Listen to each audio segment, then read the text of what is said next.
ఉద్యోగాల్లో వాటా కోసం తెలంగాణ ఉద్యమం జరిగిందని ఎమ్మెల్సీ కవిత గుర్తు చేశారు. శాసన మండలిలో మాట్లాడిన ఆమె కొన్ని ఉద్యోగాలను ఏపీ వారితో కొత్త ప్రభుత్వం భర్తీ చేస్తోంది. కారుణ్య నియామకాలు ఏపీ వారిని ఎలా నియమిస్తారు? అలాంటి నియామకాలు రద్దు చేయాలి. రాష్ట్ర ఆకాంక్షలకు విరుద్ధంగా ఈ నియామకాలు జరిగాయి. దీనిపై న్యాయ పోరాటం చేస్తామని అన్నారు.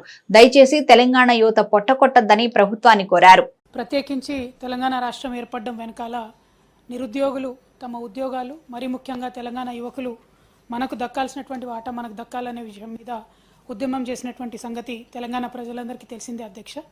అయితే ఇప్పుడు ఏర్పడ్డటువంటి కొత్త ప్రభుత్వంలో అనేక నియామకాలు ఆంధ్ర ప్రాంతానికి సంబంధించినటువంటి అధికారులను చేయడం అనేటటువంటి విషయాన్ని మనం గమనిస్తూ వస్తున్నాం అధ్యక్ష.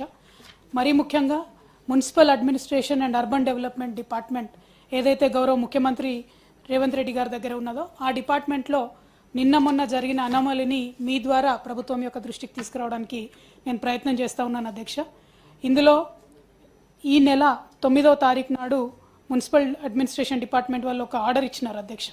అదేమంటే ఇదివరకు ఆఫీస్ సబార్డినేట్గా ఏ రామిరెడ్డి గారు అని పనిచేసినారు, వారి అబ్బాయి కంపాషనేట్ అపాయింట్మెంట్ కావాలని కోరినారు అధ్యక్ష.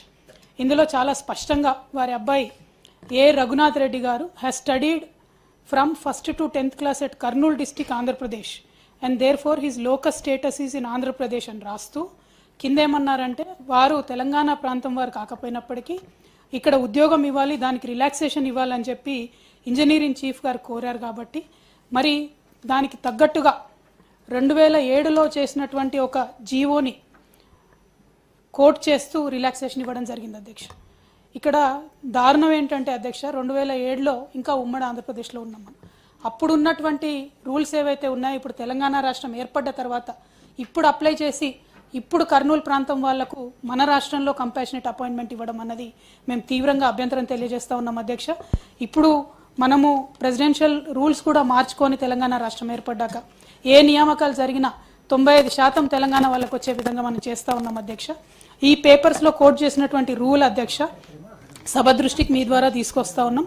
ఇక్కడ ఏమంటారంటే 7/12/2007లో non local quota 5% in Hyderabad district ఉంది. కాబట్టి ఆ రూల్స్ ప్రకారం ఈ అబ్బాయికి అపాయింట్మెంట్ ఇస్తూ ఉన్నాం, కంపాషనేట్ అపాయింట్మెంట్ ఇస్తూ ఉన్నామని చెప్తా ఉన్నారు అధ్యక్ష. ఇది సంపూర్ణంగా విరుద్ధం అధ్యక్ష. రాష్ట్ర ఆకాంక్షకు అదేవిధంగా ఇప్పుడు ప్రభుత్వం ఏర్పడే ముందు కూడా ఈ కాంగ్రెస్ పార్టీకి సంబంధించినటువంటి నాయకులు చేసినటువంటి అన్ని వాగ్దానాలు కూడా ఇది విరుద్ధం. కాబట్టి దీన్ని మేము తీవ్రంగా వ్యతిరేకిస్తూ ఉన్నాం అధ్యక్ష. దీన్ని మీ ద్వారా ప్రభుత్వానికి ఇస్తూ ఉన్నాం. న్యాయ పోరాటం కూడా దీని మీద చేస్తాము. ప్రభుత్వాన్ని మాత్రం మేము డెఫినెట్గా డిమాండ్ చేస్తూ ఉన్నాం అధ్యక్ష. మరొక ఆంధ్ర ప్రాంతానికి సంబంధించినటువంటి యువతి యువకులకు కానీ ఇక్కడ ఉద్యోగాలు ఇచ్చి మన తెలంగాణ యువకుల పొట్టగొట్టొద్దు, తెలంగాణ యువత పొట్టగొట్టొద్దని కోరుతా ఉన్నాం అధ్యక్ష. ధన్యవాదాలు.